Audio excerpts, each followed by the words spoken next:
press the things, do the thing, testing sound. Testing, 1, 2, 3. Testing, 1, 2, 3. Welcome to the Talkie Tuesday live stream with me, your host, Winters SEO, the 2021 No Retreat Legend of Legends Champions. Hi, Sullivan Gilbert. Hi, Friendly Neighborhood Inquisitor. Dr. No, Craven. Dr. No, Gagey versus Holloway. What a fight. Test successful. Thank you. Craven, Andy, Friendly Neighborhood Inquisitor. I think I did that one. Kobe Wilson.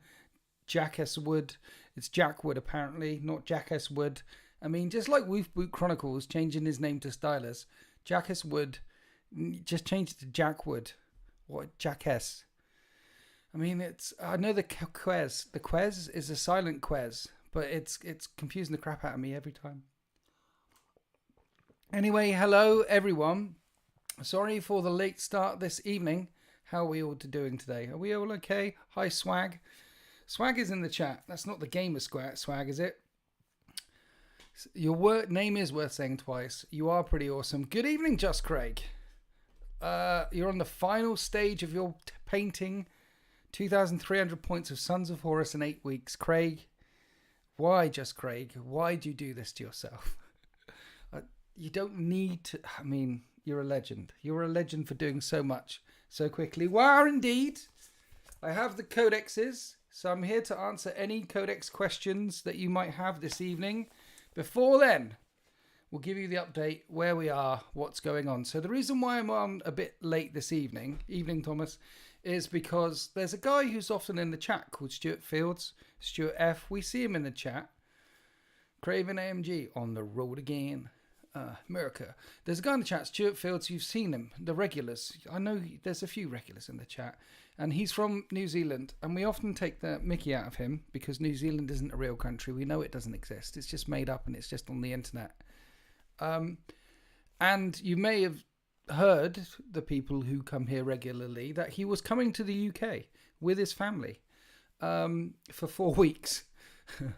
And he's been to Warhammer World and he's been to see various things and friends and family and stuff like that. And on the way from Oxford to Bath today, he stopped by my house with his lovely family. And I've only just kicked him out to do the live stream with you guys. So he stopped by for a cup of tea and hobnobs. I gave him a great British welcome. And he's assured me that New Zealand does exist and has bought me a couple of gifts from Weta Workshop in New Zealand. And boy, do I want to emigrate there. There's less people. There's less chaos. There's less confusion. There's hobbits out there. It just sounds like a lovely place to be, you know. I think Tolkien did create New Zealand. Tolkien created New Zealand. That's why you can't find it on any map. So that's what happened. That's why we're late today. So hello to everyone for swinging by. So that's where we are. There is a lot of sheep, almost as many as whales. So that's why we're a bit late. So hello, I'm here. I'm glad the sound has worked.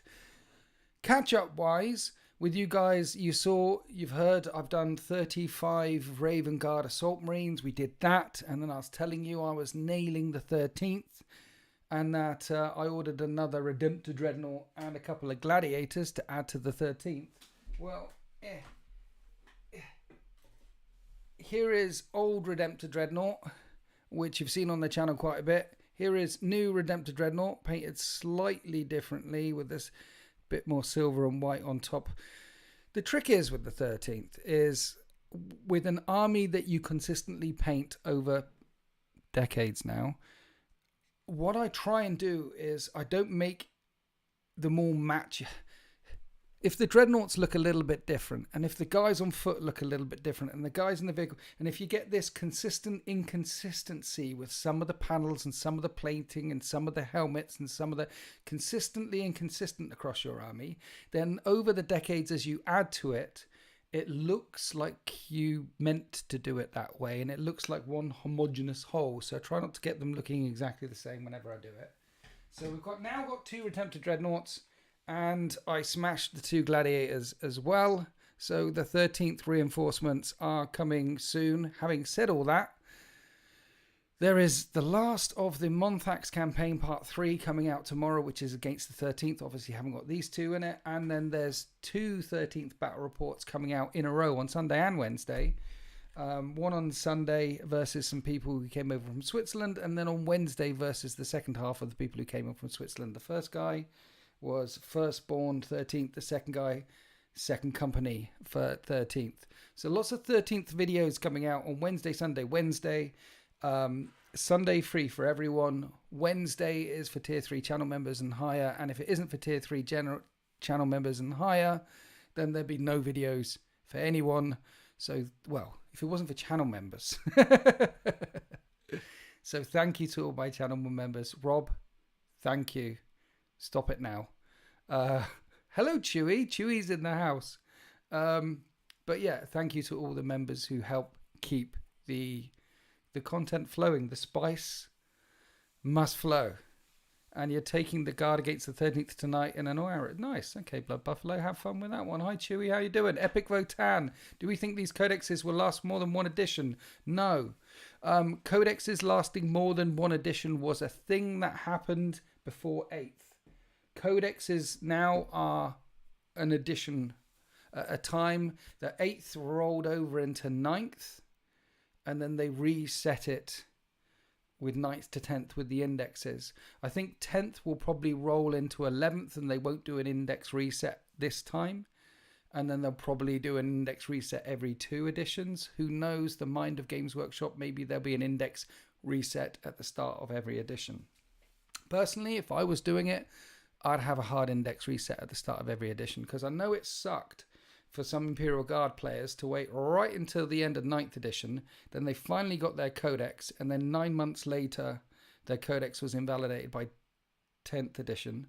But they had to wait for 2 and a bit years through 9th edition of their codex being crap before it got brought up to 9th edition standard. If they'd have indexed it all at the start, then everyone's at least at the same standard. So, for example, Death Guard, Chaos Space Marines, still index-only armies, still haven't got their codexes at all. And Death Guard is like late, they've said in their timeline. And those codexes are still doing, those indexes are still doing very well. It allows indexes to compete with codexes, Codei, Coda.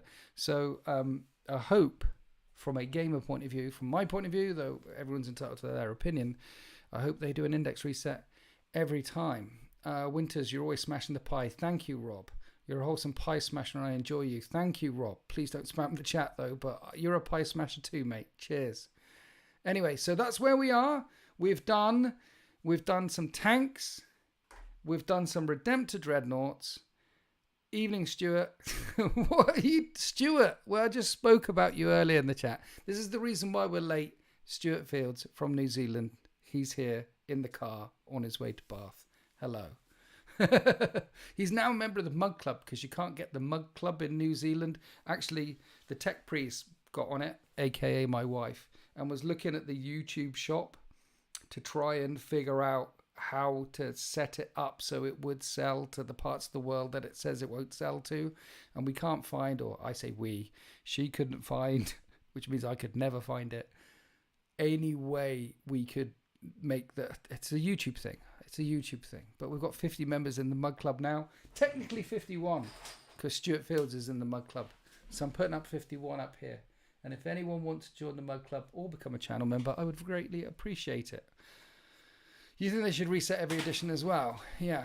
And it should definitely be at least 8 months between the last codex and the new edition. That would take out some of the sting. 8 or 9 months between, that would be nice. But a hard reset every edition is fairer, isn't it? I think. Mug Club represent. So yeah, we did all the 13. We've done all the, what are we doing next? The Den of Imagination are doing a bunch of orcs right now. I think I've told you guys that. I want to add to orcs now because of this, because Meganobs are frightening. And I've got a unit, and I want to bring 3 units along of Meganobs. They'll be particularly frightening. 3 units of Meganobs. Look, you've got this. Anyone want to ask any Codex questions? I'm here, by the way, for a comment. Are we going to talk about the golden elephant in the room? We can talk about the golden elephant in the room if you want to. in a second. Let's do the bully boys thing. Okay, let's go on to the golden elephant in the room. Let's get on to the great big golden elephant in the room. Strap yourselves in for this one, lads and ladies. I knew at some point this evening some would ask me about the great big golden elephant in the room. Like, they fly now, we fly now. We've got female custodies now. And I knew someone would ask me about it and ask for my opinion on it. So this is what I have to say about that. So if anyone drops into the chat later on, you can say he talked about it at the 12-minute, 13-minute mark. Go back to see what he said. So this is what all I have to say about that. Two things. One, no matter what I say, I will receive backlash. If I say go one way, I'll receive backlash. If I go the other way, I'll receive backlash. If I say nothing at all, I will receive some backlash from it because I'm a person on the internet. Some people feel so strongly about female custodies that no matter what I say, even if I say nothing at all, I'll get some backlash from it. Some people feel so strongly about it they'll leave the hobby altogether. Some people don't care. Some people do. So I'm very aware of the politics and religion and cultural subjects, cultural conversations, very aware of that. I have an algorithm on my phone, just like you guys, which is full of 40k and full of some news and full of some sport and full of cultural things for me. And I'm sure that mine and your algorithms overlap quite a lot. But there are some on my algorithm that I really like because they don't talk about any politics, religion, cultural stuff. Like one of the guys I really like is a guy called Jack Frags, and I'm sure a bunch of you guys listen to Jack Frags as well. He does gaming stuff, Battlefield, Call of Duty, all sorts of gaming stuff. And one of the things I admire about Jack Frags is he never brings in, it's just entertainment. It's where I go for sheer entertainment. So one of the decisions I made very early on, and one of the rules in the Discord, is no politics or no religion. I want Winter's SEO, I want my content to be an escape from anything that might be controversial, anything that might be cultural, anything that might be connected to politics, anything that might be connected to religion, anything like that. I don't really want to talk about it. I don't really want to engage with it. As far as the channel is concerned, I want this place to be a place where you can come to either on a live stream or on a podcast or on a battle report or whatever video I'm making, and know that none of that is going to be found on the channel or found inside the Discord, because I want it to be escapism. I want it to be a getaway. Just like on my algorithm, there's places that I go to get away from real world things. I want this channel to be like that as well. So I'm aware that I will receive backlash no matter what I do. And I'm also aware that there's some people out there who are really interested to hear my opinion, but it's just an opinion. And I'm sure you all have all opinions about it as well. And as a content creator, I am choosing not to engage with that type of content, with that type of discussion, and just move on. There'll be some people who will not move on. There'll be some people who leave the hobby. The hobby changes. We've had the old world get destroyed. We've got this major law retcon now. Change is the only one constant. And yeah, here we are. Let's I don't want to talk about it. I just want to move on. This is my hobby. This is my escape from that. And yes, and this should be your escape from that as well. And this should be a place where you come to. If you want to come to a channel that doesn't engage with any of that sort of thing, you've come to the right channel. If you want to go to channels that engage with that sort of thing, go to the channels that engage culturally and politically and religiously sensitive topics. You can find that kind of content out there, but this is not the place for that. So that's the elephant in the room. And then tell people to go back and look at it at 13 minutes. Blood Buffalo, thank you for being a 2 months member. I appreciate you. Epic Votan, thank you for gifting a membership. I appreciate you too. You are legends.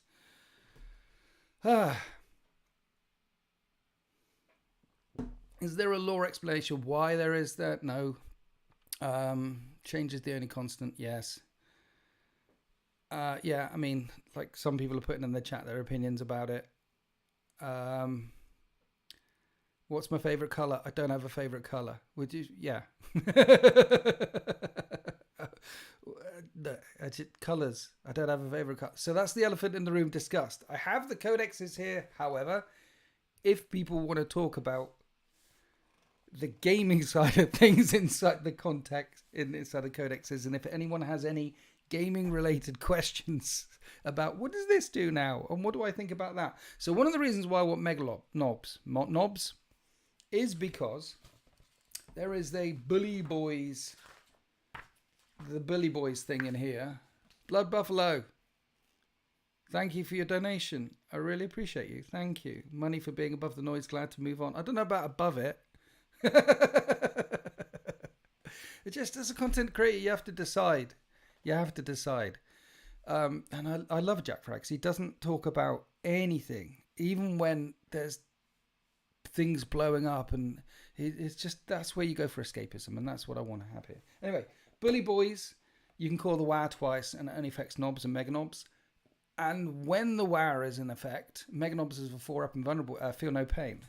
So 3 units of mega knobs with a 5-up and vulnerable save in turn 1 and a 4-up feel no pain, and a 5-up and vulnerable save in turn 2 and a 4-up feel no pain is very strong. So suddenly I need mega knobs. You know what I mean? I need mega knobs. Hi, Wrath of Constantine.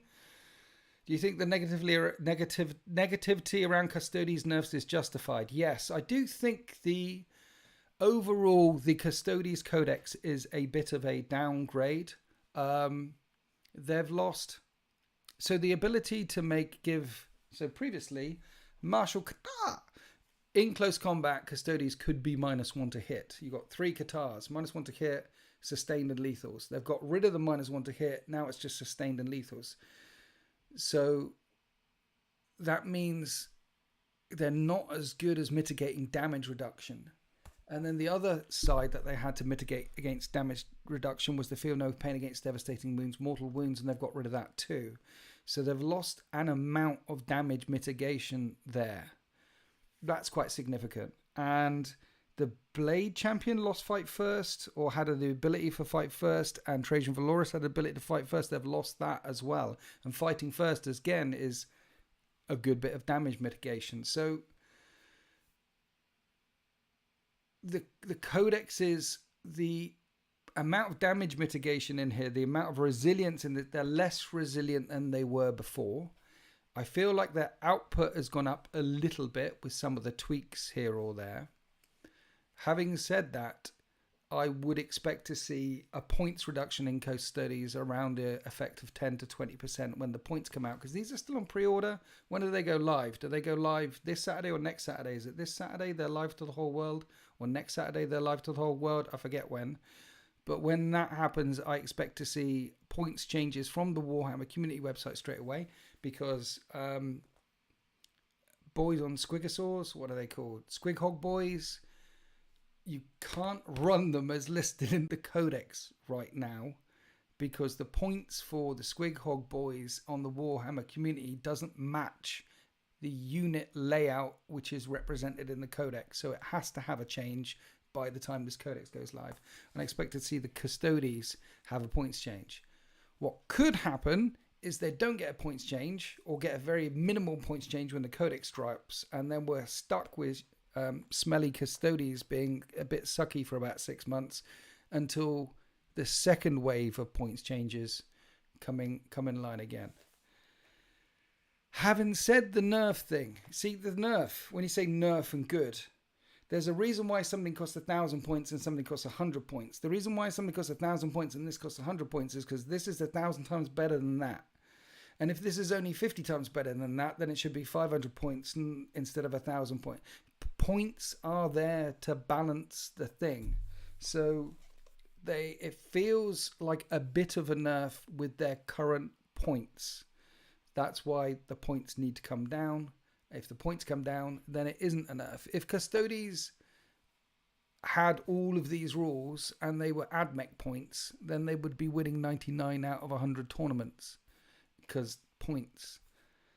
Having said all that, I quite like the Codex. I quite like the Shield Host attachment. I quite like the change to the Martial Katars. I'm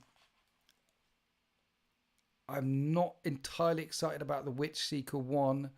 The one where you can bring all individual characters as heroes as an affront to the God Emperor of Mankind. Don't really like that one either. But as far as a Codex goes, it's okay. It's a 7. Is it a 7? It's a 7. It's better than the last one. It's better than the 9th edition one. And the Orc one, though, the more I've come to read the Orc one, the more I've thinking that there's some teeth in here. In the Bully Boys one, there's some teeth. The Green Tide one, there's some teeth. The Kill Rig Walkie Dread Mob one, there's some teeth. The OG Goth one still works very fine. And as well as teeth, each individual attachment in here works as well. Like the Kill Rig, the Speed Mob War. This is quite a nice book, actually. There's quite a nice bit of an internal balance and quite a nice bit of punch in it here or there. I just need to get some new stuff for my collection because my collection is quite an older. The newer stuff is the stronger stuff in 40k. Hence Gladiators. I mean, it's always been that way for, again, decades. The newer stuff is better than the older stuff. And I need some more newer stuff. What are we talking about in the chat? What brand of the MDF buildings in the latest 30k video? They are from foregroundpublishing.co.uk. And foregroundpublishing.co.uk now no longer supplies those buildings. How much do you think getting a generic Custodes armies would cost? I keep hearing they're cheap to get on the table. Yeah, so Custodes and Knights are obviously the cheapest armies that you can get on the table because of the lowest model count army. So chat, how much to get a Custodes army on the table? Chat will know. I don't know. Roughly speaking, I would say probably in the region of 300 quid to get a 2,000 point, maybe less, something like that. Most armies are around 400. Custodes probably 300. Hi Robin Hood, thank you. I'm glad you liked the thing. What Gladius version did you choose? I chose the one with. So my second born, Primaris, the 13th. I've got lots of 13th, and I'm expanding the second born detachment of the 13th. The second company of the 13th, which is Primaris, and I've found I haven't had as much anti-tank as I like. So I gave them the ones with all the. They got the melters on the side. Yeah. I can't make the melters on the side, lads. So that's two shots.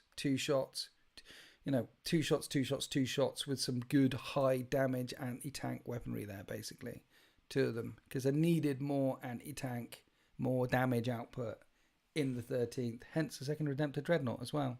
Valiant, is it? Nice. Yeah, so it's the Valiant. I know there is the one with the big gun, which does a high damage, but the side sponsoons you can only put storm bolters on, so you've got one big 2-shot gun on top, and that's it for anti-tank. And I know what that one feels like because sat right next to me here is the Repulsor Executioner, and it's got lots of anti-infantry but one 2-shot gun. And it's nice having a big 2-shot gun, but the problem with the 2-shot gun is one of those shots will either miss, not wound, or be saved. So if you're shooting both shots in, you've got to roll to hit with both, roll to wound with both, not get saved with both. They've both got to get through to do some real damage. So from 2 shots, one of them will get through. And 1 shot isn't enough. This, however, 6 shots. Got to get close, they'll die, but 6 shots. So 2 of them. $400 to £500? Oh, dollars. With Custodes, $400 to $500 in American money, which will be probably £300 to £400 pounds in English money for a Custodes. The Lancer is awesome. Yeah, I'm not talking about that. Thinking about magnetizing Gladius when I get it, though. You could magnetize it, actually. I could have just straight up magnetized this. They're very easy to magnetize. The codex, the bits can easily come out. That can easily be redone. I didn't. I don't magnetize that much, you know. What is the point limit for March of Winters again, please? 1,111 points for March of Winters on the 6th of October. I'll see you there. 1,111 points. And with the way the point structures worked, I'm not sure you can actually build a list that's 1,111 points. But yeah, the points are the points. So just to nail home the fact that this is about as serious as we're going to get. I mean, we're going to catch cats. We're going to herd squigs. I've got a box. Badger King was down the other day. This is a box of squigs. 20 squigs in a bag.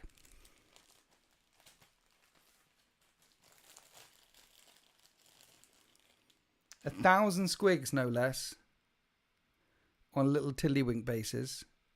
And the reason why he did this for me is because we're going to play Squig game at March of Winters. We're going to play dodgeball with these little things. And yes, 1,000. He is a crazy mofo. And when he turned up, we filmed the game of dodgeball, Squig game. And that will be up in about a month, I think. So people can play it along at home. Been enjoying watching your videos. Thank you, Sam. Should I start up Black Templar's army? Played about 14 years ago. Really enjoy watching videos and learning about 10th. Sam Legg, you should start if you've got lots and lots and lots of money. If you've got a friend to play with, or you're in a big city, so you can get in a Facebook group, Discord group, something like that, where you got, because you need a friend. Yeah. If you're thinking about it, follow the itch. Dive right in. It'll be fine. It's not like you'll be sat at home in your underpants in 10 years' time, rocking backwards and forwards, wondering where all the money went. It's that you're going to be fine. Pretty much everything I love, yeah, Adam. Yeah. As I said, as a content creator, I've got to choose what kind of content and what I am putting out there in the world. And I want this to be an escape from that. I want Winters SEO always to be an escape from that. So you can chat about it if you want to, but I'm not gonna. And like, as I said, people will judge me on whatever I say, and people will judge me even if I say nothing at all. It's a crazy world we live in. And I just want to share my hobby and entertain people. That's what I want to do. So anyway, hello. You need someone to play with. 1 minute. Are you coming in or are you going to stay there? Hello? You right? I'm on the internet.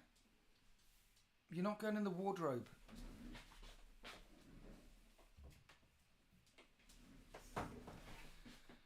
Have to open the wardrobe so he can stick his nana. Lore-wise, could Knights Errant make it into a Heresy tabletop? Knights Errant make it into Heresy tabletop? Yes, absolutely. The Knights Errant were available miniatures, and there were rules for them in Heresy 1.0. There are still Legends rules for some of the Knights Errant, and I would expect to see some of the Knights Errants getting re-released miniatures and re-released rules in Heresy 2.0, just like they've done with Horus Aximand and Tybot Mar and things like that. Is that it? You want to go now? Okay. See, if I sat here quietly just painting away, he'd curl up on his thing. But because I'm chatting away, he's like, nah. just checking for monsters, you see. That's what the cats do. You know, you've got to open no doors. Shall remain barred to them, because behind that door there could be a monster. Behind the thing there could be... Heaven forbids I go for a poo and not have a cat scratching away at the doorway. Why he doesn't hate the stench, you know, while I'm doing a Pablo Picasso on the China White. Why he doesn't hate the stench, I don't know. But heaven forbid there is a door closed to him. There could be monsters behind the doors. He needs to check in all the things all the time. Reading anything good at the moment, Winters? Not reading right now, but I've read Gaunt's Ghost a bunch of times. I'm actually listening to Gaunt's Ghost on Audible right now for the first time ever. I'm up to book 7, so I'm just listening to it while I paint. And I felt like giving Dan Adner even more money. So giving him money for his books, you get him money for the Audible as well. So I'm currently listening to Gaunt's Ghosts, but I was told by... Apparently Brutal Cunning and War Boss are must-reads for Orc. So I'm going on holiday in a couple of weeks' time, and I'm going to be doing the Orc trilogy, which people keep saying you have to read it, Anyone read Brutal Cunning and War Boss and things like that? Very regular hours. Any tips to hop back on the plastic crack wagon? Yeah, just get a book. Get an Audible book which you want to listen to, and that'll get you while you're listening to that. That's good painting time there. Good painting time. Visual learner, heavily in the videos. Thank you, Mad Max. Hello, Blood Buffalo. Goodbye. Thank you. Have you thought about doing a Zone Mortalis battle report around the flight of the Eisenstein? No, I haven't. I should, yeah, I'm sure. Well, I'll get there in the end. You're painting Scarab Occult Terminators, Thousand Suns and Scarab Occult Terminators. I do like the visual aesthetic, Niall, of Thousand Suns. If you're getting Scarab Occult Terminators, get at least 10 of them in a big block somewhere, because they can put them back in with spells and things. Get at least a couple of Mutalith Vortex Beasts, and as Wolfbook Chronicles does, as Stylus does, you can have one of your Mutalith Vortex Beast being the actual Mutalith Vortex Beast, and another Mutalith Vortex Beast being like a demon dragon thing from any Fantasy Tzeentch range, and then you've got 2 different looking Mutalith Vortex Beasts. Craven, thank you for your 11 months. Marius, thank you for your donation. Craven, any recommendations for fantasy dwarf novels? Picking up lots of dwarfs, old world. Yeah, you've got to do, damn it, Felix, Gotrek and Felix. Guys, tell Craven what Gotrek, is it Gotrek and Felix? How do you spell Gotrek? Do them. If you haven't done them, you have to do them. They are epic. They've had reprints because they're so popular. Marius, Wolfsbane.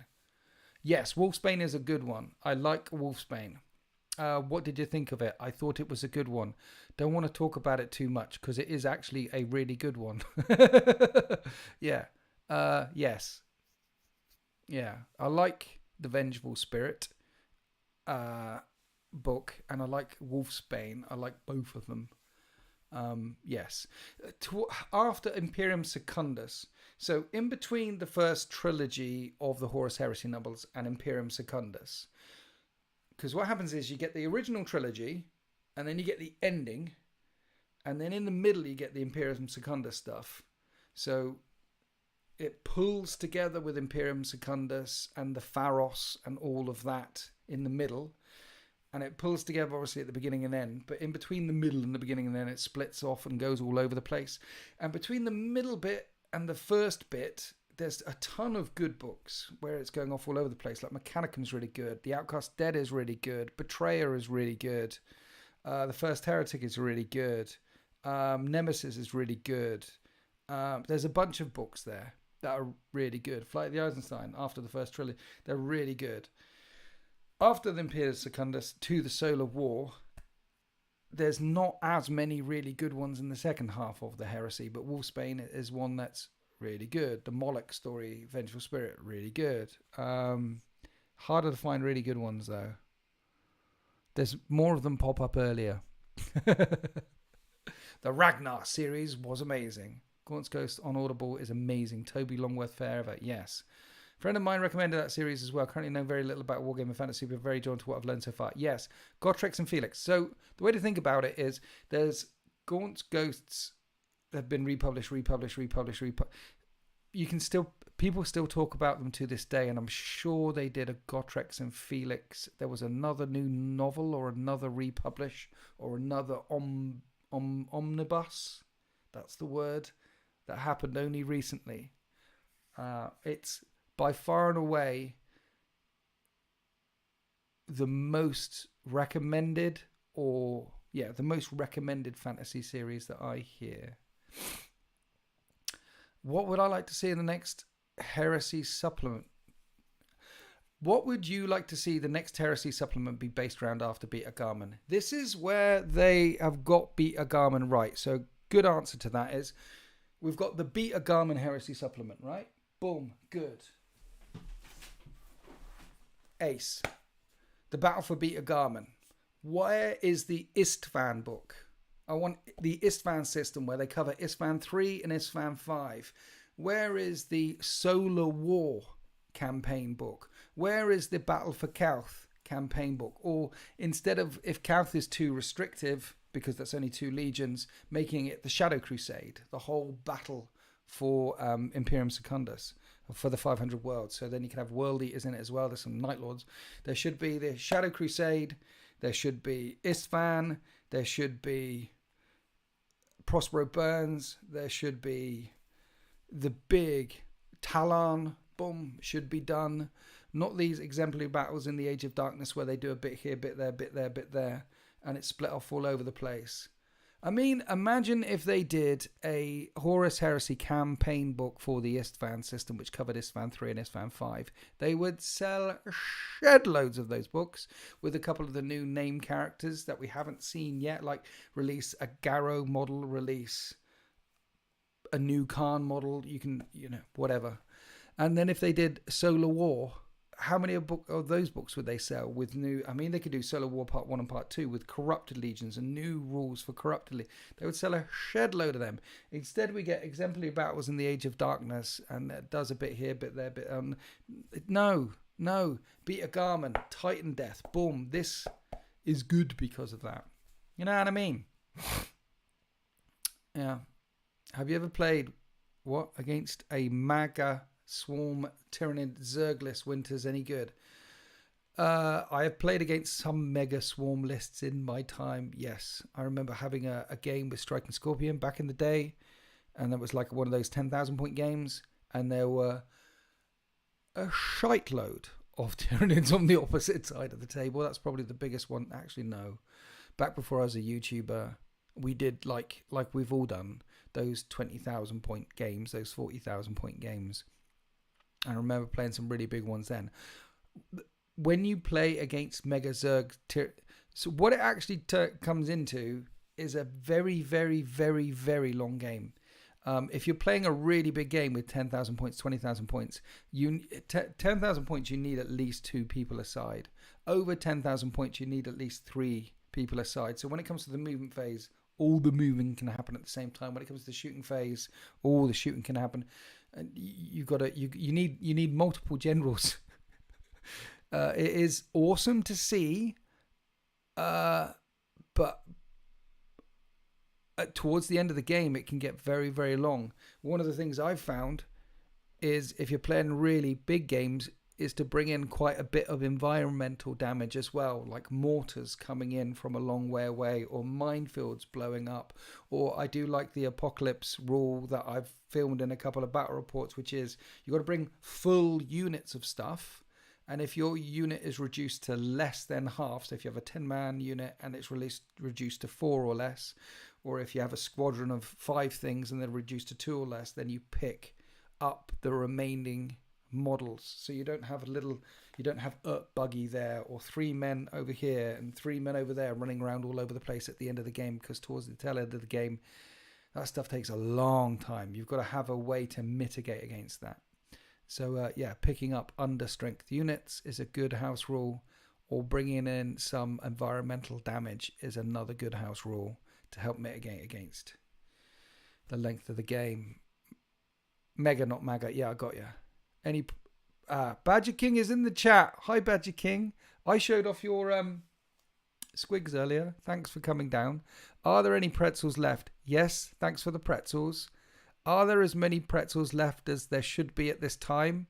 No. The pretzels have been taking a pounding, an absolute pounding. On the scale of me versus pretzels, I'm definitely coming out on top right now. Thanks for the pretzels. Oh dear. Prospero book. Yeah, Prospero Burns would work as a very good Horus Heresy supplement thing.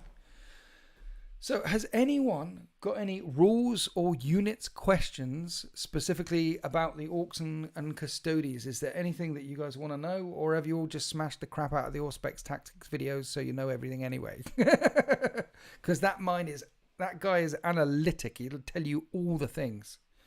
And I don't know how he has the patience for it. And he just keeps smashing them out and smashing them out and smashing it out. Thank you. Pleasure too, buddy. But yeah, personally, I like the idea of Meganobs. I've got 6. I want to have 18.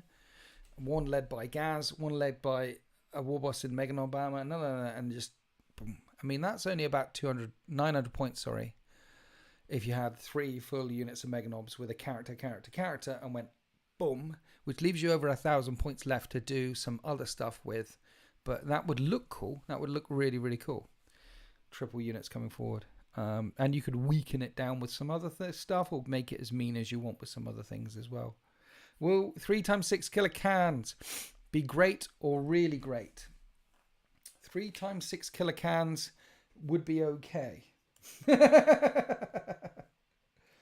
Again, we're expecting some points adjustments. In this book, how many points is 6 killer cans? Killer cans are... According to this book, it's 290 points for 6 killer cans. I can see that point going up, staying the same, not really going down very much. Because with the killer can dread mob thing, having a lot of... Essentially, killer cans, what you're doing is you're getting high wound, high toughness infantry, sort of. You know what I mean? If they're the weakest thing in your army is the killer cans, because up from that goes the death dreads, then up from that goes, mind you, killer cans and mech guns are both toughness 5 with 5 wounds. Anyway, you've got an army which has got a minimum 5 wounds and toughness 5 in, you know.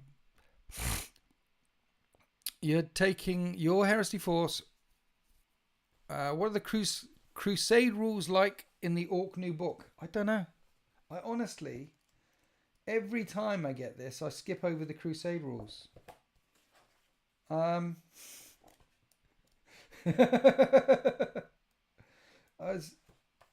You got some Crusade stuff.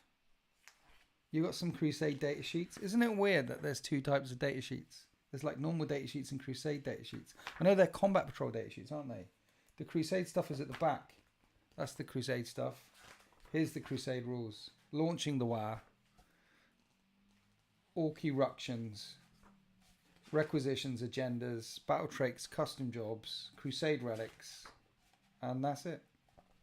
Those are the Crusade rules. What are they like? I don't know.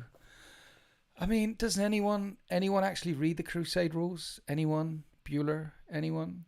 But yeah, just Craig. Your Custodes force relies on the heresy units taken to the WAB. Felt like those units pulled no weight compared to the Codex options. Maybe with a slight drop in power, they're on par. Yeah, the problem with Custodes is they don't have much ranged firepower in their Codex. The only really strong ranged firepower in their Codex is Land Raiders and Redemptor Dreadnoughts. So you're probably going with Land Raiders and then salvo launchers on bikes. But literally, if you take away the salvo launchers and bikes and the Land Raiders, because I think the Redemptor Dreadnought... No, the Redemptor Dreadnought can come with a melter. But if you literally take away those 3 units, then they have 0 ranged damage for big things. The Codex... What this Codex needs... A lot of people forget as well that the 30k Adeptus Custodes range, normally it's the other way around. Normally Space Marine started and then you got it in Forge World. Or Orc started and then they add Forge World units, right? Custodes was the other way around. Custodes were proving so popular in Horus Heresy 1.0 that they released Custodes for 40k. So the Custodes range in Heresy, weirdly enough, is twice the size of the Custodes range in 40k. And I think they're the only ones that it's that way around. And in Heresy, there's lots of Heresy tanks that you can't get here. And why not? They're the Custodes. The Custodes should have grav tanks. I am waiting for a Custodes Codex update where just like these, look, they could release a model kit which you can get 2 models out of, and one of those models is a transport thing and the other one is a tank thing, and suddenly you've got some teeth. And the Custodes, like the Leagues of Otan and like the World Eaters, really need more a wider range, a bigger range. And the one thing that the Custodes lack is Dakka, is ranged Dakka. Yeah, so that's where we are with the Custodes. And playing with Custodes or playing against Custodes, you've got to have that in mind. You've got to remember that they haven't got much ranged Dakka unless there's Land Raiders, or unless someone's backed it up with a bunch of Legends choices which have got guns which come from 30k. Unless you see that, then the Custodes are only doing one thing, which is deep striking and coming straight for you, going wah! Which is why we've got Sisters of Silence to fill up the gap in the backfields after they jump in and go wah! Or is it the Orcs that go wah? Someone goes wah. So my main complaint with the Custodes Codex is the same complaint I had with the previous Codex, which is the same complaint that I had with the previous Codex, which is the same complaint that I had from the very first Custodes Codex, which is, where is my ranged Dakka? Yeah, we're still waiting for, I don't think, apart from a Blade champion and now the Shield Captain doing his, we haven't had any core Custode releases for a while, and it'd be nice to have some vehicles in there. Nice to have some nice, gravy, slidey vehicles in there. Thank you, Felipe Martins. Thank you for your first comment. Now, yes, I know they are amazing. It's just talent, you know. It's just sheer talent. You are looking at the No Retreat 2021 Legend of Legends champion, but I try not to talk about it too much, because you've got to be humble with these things. Just Craig is going to No Retreat soon, and I'm sure Just Craig will come back with the trophy, Horus Heresy trophy. So good luck with that. Good evening, Joseph June. Thank you for coming, Joseph June. Yeah, Custodes need the thing in the same way that World Eaters need Juggernaut. They got the Chaos Lord on Juggernaut. They need to have Khorne Berserkers on Juggernauts, you know? There's some gaps in the ranges there, which they could fill out quite quickly. Can I let you guys know something, by the way? The last month, my shoulder and my arm has been really aching, and I don't know why. And when it first started really aching, I thought, I've torn something, I've twinged something. I don't get out much, I don't exercise much, so it could have been a carrier bag, it could have been a sneeze, it could have been anything. And I was wondering why, yeah, but it's 100% win rate, the MT, 100% win rate at GT, ITC, GCSEs. Been aching a little bit, right? And then I was playing a game yesterday, wasn't filming it, and I put my arm back mid-game, was like, and then I realised what it was. I'm getting RSI. No, yeah, it is dice rolling. It's not a wanking industry. It's too much dice rolling. It's literally, you know, when you're not, it's RSI from gaming. You're rolling. But when you're not just rolling dice, your hands on the table, you're playing with the dice, you're picking up the cards, you're looking at the book, and Just Greg will let you know, and a couple of other people in the chat who's actually played me, is when I play and film, I don't stop. I start filming and go, because I go. There's no stop for break. There might be a tea break every now and then, but when my brain is in film mode, it's like I'm trying to, and I try and edit as I go. The narration part of things, try and get some flow. And I notice that when I break away, the flow drops. So I try and film it all in one process, which can take anywhere from 4 to 8 hours, depending on the size of the battle report. So I just keep going. So my, you know, I've been basically getting RSI from playing. And the reason why is because in February, March, I was playing 5-6 days a week. And that's why it started kicking off in the middle of March. My shoulder and my arm. And I didn't know what it was. And I only just figured it out yesterday when it went. And the reason why I know it's RSI is because when you do the opposite of what I got RSI a bit before, back from when I worked in the factory on the packing belt on that side. I got so bad that I couldn't do my job anymore and I had to learn to do it backwards. So I learned to do it backwards, and then the pain went away. So it's like, oh, okay, that's what it was. So then when I worked on the packing belt, I'd work like an hour on one side, hour on the other side, hour on one side, hour on the other side, after I learned how to do it backwards, my job backwards. And then that stopped the RSI. And that's how I know it is, because it feels exactly like that. So I'm playing too much. I need to exercise mid-game, put my hand in it, protect this. Yes, it's RSI from Warhammer. Awesome. Life goal unlocked. Play less, basically.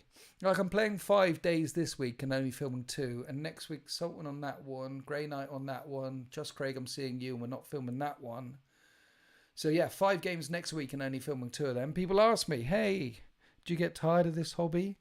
Surely, if you're filming all the time, you must, your hobby, which has become a career, doesn't it? No, I don't get that. I just, no. 5 days this week, 5 days next week, filming 2 days. I should really cut that down to, I think, maximum 3 a week. And give my arm a rest. Warhammer wrist is as nasty as tennis elbow. I tell you what it is. Will we ever see you and Luton get together for a game or lore chat? Yeah, Adam. I've met Luton. He came round here for a game, which I didn't film. Me and Luton had a nice game. And he's a busy man, and I'm a busy man, and he's a long way away from me. And we've said that we would like to do one. And we did talk through some ideas about how we would do a battle report together and some of the narrative. We've talked, we've brainstormed whether it happens or not. Hopefully it does happen. It'd be lovely to do a battle report with Luton.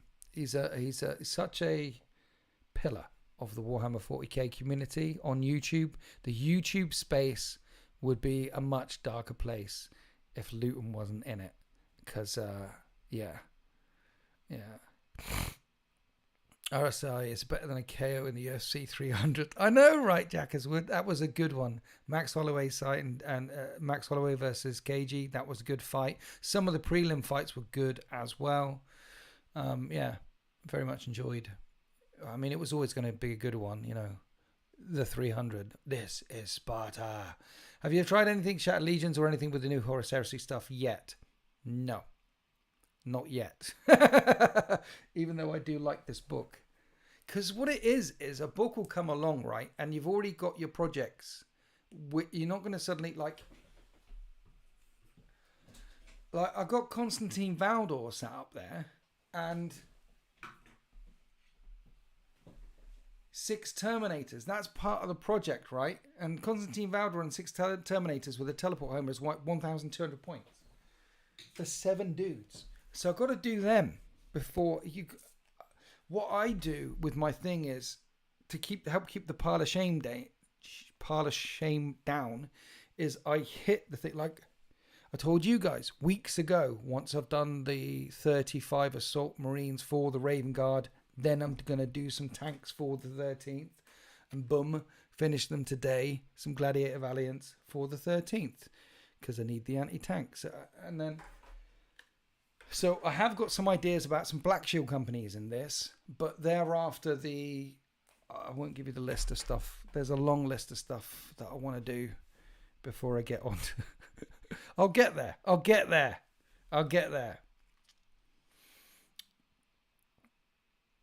Matthew Cheeseman, it would be nice to have a person to roll dice for me on command and feeds me hobnobs. It would be lovely. Like a trained chimp that would sit on your shoulder and just like a Jokero feed you the hobnob every now and then. You're like, Jokero, pick up the dice, throw the dice, and roll all the dice, all the things. Yeah, I mean, I was thinking, I agree with you. You say there, Tom Shaw. I was going to do the Shattered Legions, but once I saw the book, I decided Black Shields would be easier and be more fun. I agree with you. I think Black Shields is easier. I think Black Shields would be more fun. I think Black Shields in the book, they're kind of giving you permission to say, hey, do whatever you want. Pick 2 orders, any 2 orders, go. And I like that. Whereas the Shattered Legions is very prescriptive. And I think a better way to run a Shattered Legion force would be to have a primary and a secondary ally. Or you could have a primary and a secondary and a tertiary. You could have a Son of Horus and a World Eater. You just run them as normal detachment that way rather than as a Shattered Legion. Yeah, I know, Just Craig, but you're busy. You're a busy man. Have you added Beast Snagger to Murphy's WoW yet? So, Joseph Troon, there are currently at Den of Imagination, there are, what are they called? The guys on the Squigosaurs, not on the 3 units. I've got 2 Death Dreads coming at some point, and 3 units of the Beast Snagger boys on Squigosaurs, Beast Boys and Squig. You know, the Squighog boys. 3 units of Squighog boys. So I am adding Snagger boys because I'll be adding 20 because they come in units of 8 now. When I say 3 units, I mean 3 units of 8, not 3 units of 4. So I've got 24 Squighog boys coming at some point. That'll add to the Beast Snaggers when they get them done. And then I want them to do some Mega Knobs. You know what I mean?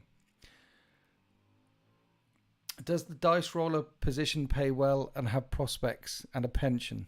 The dice roller position will definitely not pay well. The prospects, no, but they'll have more tea and hobnobs than you should humanly consume in one lifetime, let alone one afternoon. That I can guarantee. Be nice to have a dice roller though. Got to keep, got to be. I think it would help if I just got out more. Add a bit more exercise here or there. Use the arm a bit more, other than just for rolling. Keep rolling. What?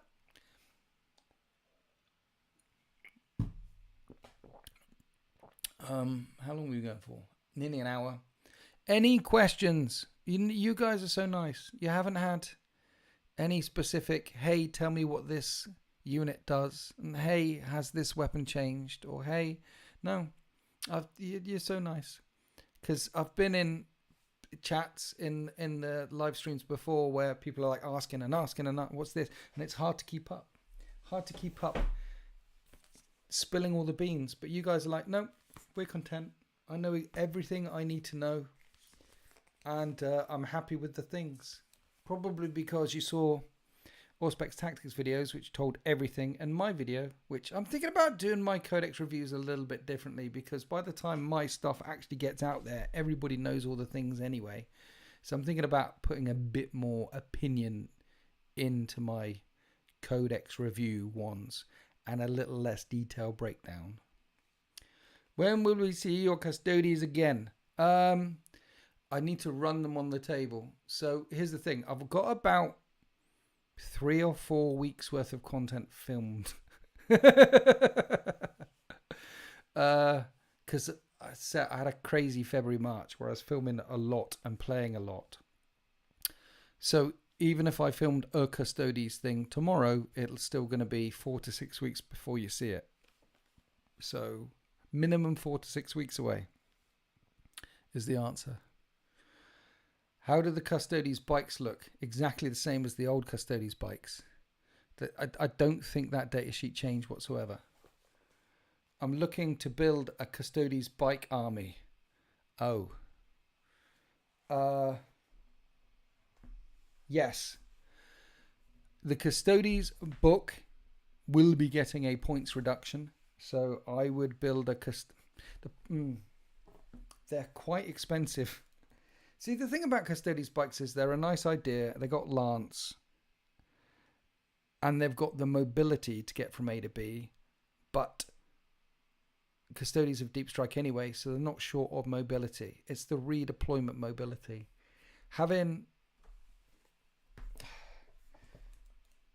They're not the greatest thing, and they have never really been the greatest, but they look cool. I mean, I've got 18 Custodes bikes, and I can't remember the last time I ran 18 bikes. You're looking at back at 7th, probably the last time I ran 18 bikes. The most bikes I have ran since 7th might have been 3 units of 3 or 3 units of 4 or something like that in previous editions. Virtus Praetors.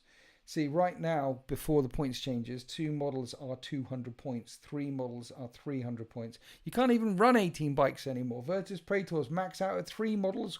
What the freck? So 9 models is the most you can bring for 900 points. That should go down to about 800, I think, but we'll see. You only need 9 of them. Hell, do a Custodes bike army. You can only bring 9. Well, then you could put a shield captain in each of them, so you could have bike with shield captain, bike with shield captain, bike with shield captain, and that will stick you in a lot of points. You know.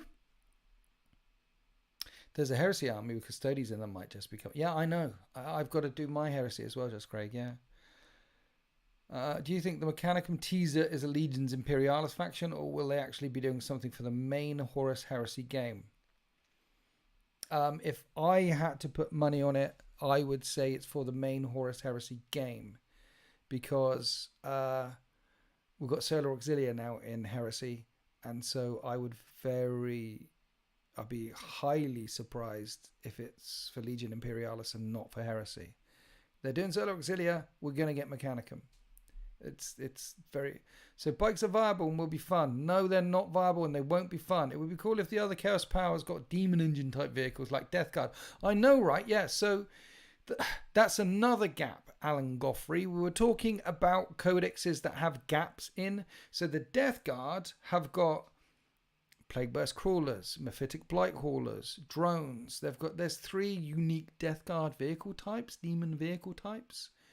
Thousands has got 1 with the Mutilate Vortex Beast, but they need a vehicle unique type to them, and the World Eaters need them as well. Some sort of cornate demon engine which goes charging forward, or some kind of cornate thing with lots of guns in the backfield, because one of the things that some people don't know about the World Eaters is they did like shooting too. They liked the biggest, most powerful, longest range guns, and they liked fighting in close combat. Basically, they wanted to make sure all the armor and all the transports were dead by the time their infantry got there. So they were really big on Spartans, on Predators, on Land Raiders, on anything with big las cannons they loved. Sam, thank you for your 27 months. Thank you. You'd like to see some new Grey Knights? Yeah, they're coming. I mean, there's rumors that the Space Wolves range is going to get upgraded because the Space Wolves range is looking a bit old. And they could do with a spruce. I mean, the Blood Angels could do with a spruce as well. And it's just a matter of time till they hit the Grey Knights, right? We will see Primaris-ified Grey Knights at some point. Probably, I mean, the best way to do it would be with an edition launch. 11th edition, Codex box art, Codex thing, Grey Knights. And you have Grey Knights Primaris-ified. I'd also like to see, like, Gravis Grey Knights. Stick me with this. Toughness 6 Gravis Grey Knights with a shield, because you got heavy. You've got the Jumpy Dude Gravis guys. You've got Eradicator Gravis guys. You've got the heavy Intercessor Gravis guys. Imagine, and then instead of Blade Guard with their shield, and no, they're not Gravis. Get a Gravis Grey Knight guy with the Psychic Hood. Give him a shield and a sword. How cool would that look? Good. Toughness 5 with like 4 wounds or something, and it's only something that Grey Knights have. Gravisified Grey Knights make sense more than Gravisified Space Marines, because Grey Knights fight demons. you know.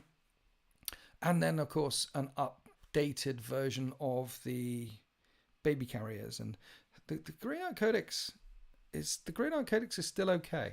Grey Knight Codex is okay. Want to sell 9 Custodes bike? I'll give you a pack of hobnobs for each. Oh dear. I'm going to hold on to my Custodes bikes because it's Games Workshop. If it isn't this edition, it'll be next edition. And if it is next edition, it'll be the one after that. Where instead of only allowing you 3, 3, and 3 bikes, they'll go back to allowing you to have 6, 6, and 6 bikes. They'll go back to it. They blew up the old world, and we had the old world come back again. At some point, someone at Games Workshop will say, hey, if we have larger unit sizes, maybe we can sell more of the stuff. And someone will go, that's great, imaginary American CEO with a terrible American accent. Maybe you're Canadian, eh? That sounds like a great idea. Let's do that. No one in the history of Games Workshop ever, Mr. CEO, has ever thought of making unit sizes larger like we did back in 8th edition. No, you're a genius. I would definitely bring that into full pre-production right now and then go away and talk about his boss behind his back and how bad an American accent he's got and how come we're in this stupid company that keeps making the same mistakes and making the same changes and going back to the same mistakes and making the same changes and pissing off everyone along the way and occasionally making some right decisions every now and then while releasing really cool models and having some stunningly imaginative authors write some of the best books I've ever read. And it just keeps us engaged for so long. And have people like Toby Longworth narrate things. It's just, it just sucks you in. It completely, off of this planet. I get pulled off of this planet. I get sucked off of the planet every time. It's just, yeah. Anyone else been sucked off? Evil Sons, that's what they're called. Do orcs have factions or all rolled into one like Space Marines? They're all rolled into one like Space Marines. It doesn't matter what color your orc is now. It doesn't matter what color your Space Marine is now. It doesn't matter what faction your Space Marine, what legion your Space Marine comes from, chapter, or what faction your orc comes from. They're saying that Goths all have this way of war. They're saying that Evil Sons all have this way of war. And you can play them however you want to. That's what they're doing now. It's more accessible. And accessibility is good. There is a Heresy Thousand Suns Psychic Dreadnought which didn't even make it into Legends. Yeah, Thousand Suns Dread would rule. They did rule. Yeah.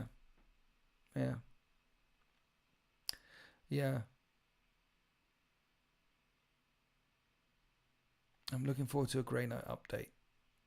That would be cool. Custodian. These are all coming. They just focus on the Space Marines all the time, don't they? It's like, give us another lieutenant, please. Can we have another unit of this, please?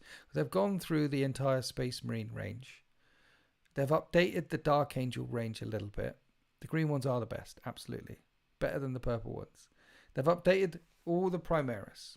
So now we've had a little bit of a Dark Angel spruce up. Next, we're going to have a little bit of a Blood Angel or a Space Wolf spruce up because they've got to keep feeding the Space Marine drip, drip, drip. And once they've spruced up all of them, they'll get to the Grey Knight spruce up.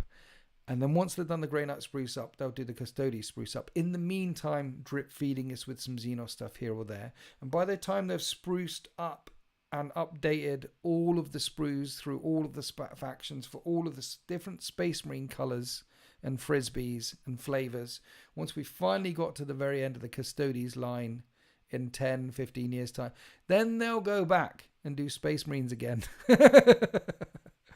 Like they've done this time round, which was the second time they've did it. They've updated the entire Space Marine range once before. And this is the second time. Secundus Marines. It'll be Trishundus. Triplet. Do you think the Lion and Guilliman are overpriced point-wise given their abilities? The Lion feels a bit overpointed now. I'm not sure about Guilliman.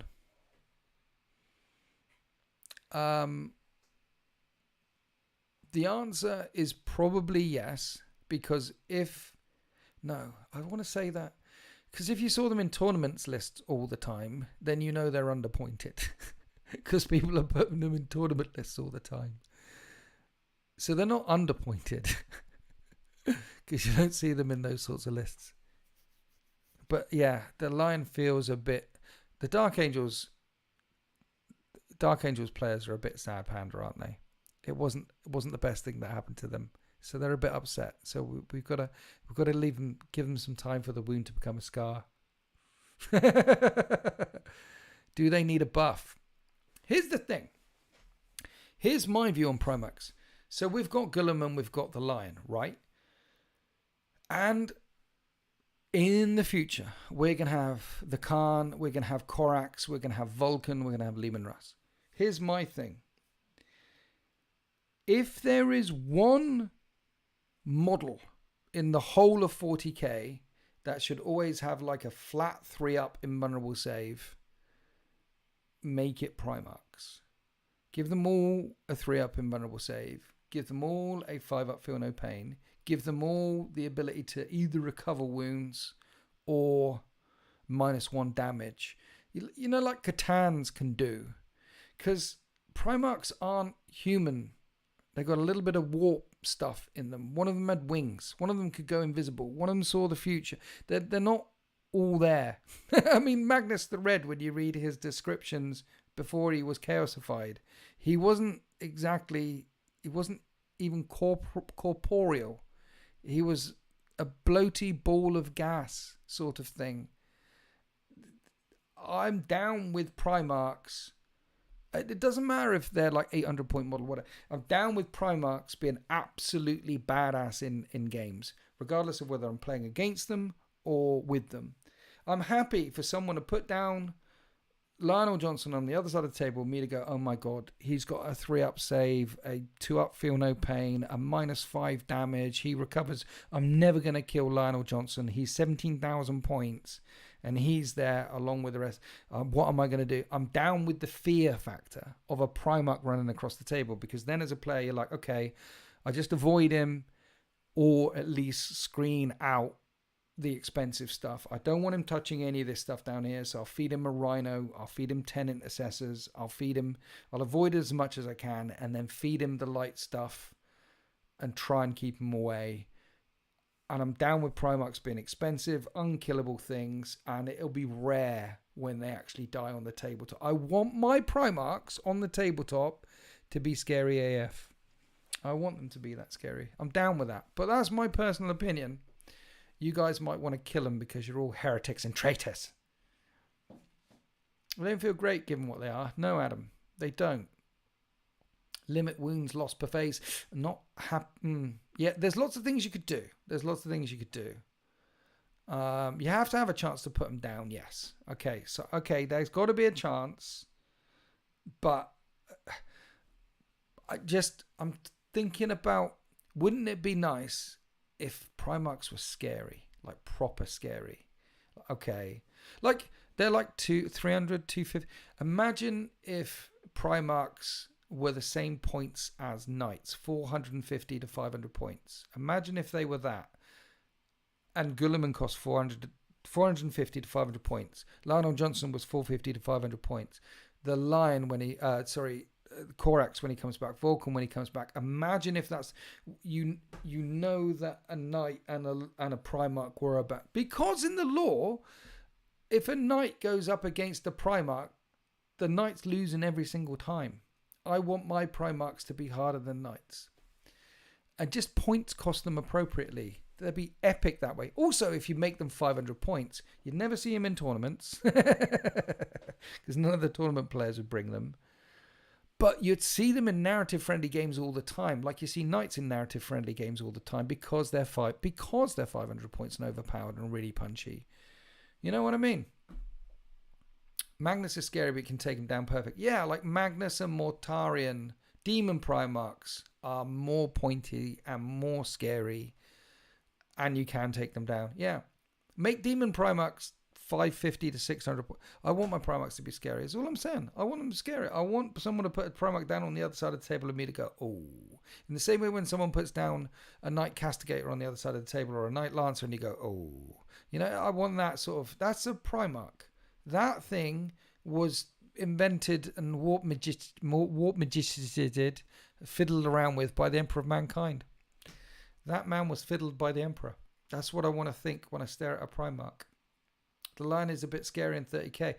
Yes, Rathacons. All the Primarchs feel like Primarchs in 30k. Safely arrived in Bath, Stuart. Well done. Yes, thanks for stopping by. Say hi to the fam for me.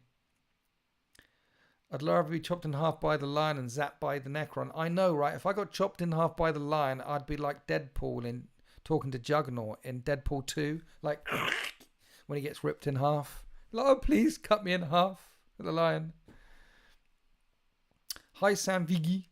Thank you. Thank you for your hello. Is Morty scary? Feels more like a tech marine these days. Morty is not as scary as he used to be. He's not as scary as he used to be. So it was the other way around. In the previous edition, Morty was a bit more scary and a bit more resilient than Magnus. And now Magnus is a bit more killy and a bit more resilient than Mortarion. They can't make up their mind. But don't worry, in the next edition, it'll go back the other way. Unless, of course, we get a Demon Primarch Perturabo or Fulgrim or someone like that, and then they'll be the most scary, most powerful thing ever, like when Angron came out. John Bryce, thank you. Thank you for gifting the things. Thank you. And thank you to all my members in the chat this evening. Thank you for keeping the lights on and keeping the Hodby content flowing. I appreciate you. Thank you to all the regulars who turn up regularly. Thank you to like Wrath of Constantine, Stuart Fields, all of you, Adam, Badger King, Liam T. Thank you for all the regulars and things. All of those in the VOD club listening to this afterwards, the VOD squad, or people who aren't members. If you'd like to support me, then become a member. Help out a small YouTuber. It's nice, it's good, and you get, if you become a tier 3 one, you get a battle report every Witness Wednesday, and you can join the Discord where they're all very friendly in there. Yeah, but I appreciate you guys. Thank you for popping by. I don't like Morty having powers. He should just be a big rotty null zone. I agree, man. When I found out that he did be a psyker and things, I thought, yeah. Stuart Fields has just gifted 10 memberships. Stuart, thank you so much. You absolute powerhouse of a man, you. GG's in the chat all round for Stuart, guys. GG, Stuart. He flew all the way from New Zealand. All the way here. I just made him a cup of tea and some hobnobs. Now he's gone to Bath to go and see some history. Because, you know, Bath's got lots of history in it, and these baths. And he said Bath, which is wrong, by the way. It's Bath. But yeah, GG's to Stuart. Thank you. Thank you. Thank you, Stuart. You absolute legend, you. What are we talking about? Yes, Mortarion. I think, I mean, it's written into the lore now. It's written into the Buried Dagger. It's written into, at least you could do. Thank you. Thank you, sir. Thank you, Stuart. Thank you. Humbled as ever. Yeah, it's written into the lore that he sort of slips into demonhood and becomes a Psyche Mortarion. But it wouldn't have been cooler if he is like a demon who... Like a corn demon, but Nurgle corn demon. Sorry about that. Testing. Like a great Deny the Witch thing. A great Psychic Dampener. A great Battle Shocker in this edition. That would have been better if he had stopped, but no. Part of Mortarion's tragic story is he became the thing he hated. He became the thing he hated. In part of his story, you know. So, yeah. Anyway, I've been banging on for over an hour. It's been lovely to chat to you this evening. Thank you for your continued support, particularly with the controversy swirling around our yes, just Craig. Message me. We'll sort something out about next week. Yes, about our next game and things. And I've still got one in the pipe with you from Heresy that I still haven't put up against your Ultramarines. I need to. But yes, Simon, thank you, just Craig. Thank you, Lynn. Yes. Yes. So thank you for continued support and watching the channel, particularly with all the controversies swirling around at the moment. We live in interesting times. I hope you appreciate my position, which is I want to be a place where it's just about the hobby and just about entertainment, a place where we are not, where that the cultural, political and religious conversations can happen on other channels. And I go to other channels for that sort of thing, and you can go to other channels for that sort of thing as well. But this one, I just want this place to be fun and light and breezy. So I hope you guys appreciate that, and I hope that's one of the reasons why you're probably coming here. So that's that. Yes. So appreciate the things. As soon as I start talking about this, it's like the brain is like. I'm just trying. Yeah. Yes, at the end of the day, we're all just grown adults playing with toy soldiers. There is in the Discord, there is like a list of things that you can't do. Like you have to legally write these things down. Like, please don't sell any thing. Don't post any pirated material. Don't. All that sort of stuff. Don't dox. You've got to put like, this is what you can do. This is what you can't do. Why did you get kicked? And the only one that I added was like rule 11 at the end, which was from Bill and Ted's Excellent Adventure. Be excellent to each other. And that's the rule I have in the Discord. That's what I try and stick to in life. That's what I try and stick to across the gaming table. Just be excellent to each other. And if everyone was excellent to each other, then the world would be a better place, right? If everyone was the best version that they could be, the world would be a better place. That's what I think. Thank you, Stranger Come Knocking Hobbies. Thank you. Thank you, everyone, for swinging by. Thank you for enjoying the thing and things. We're going to click on the thing. We're going to click on the thing. We're going to click on the thing. Happy wargaming.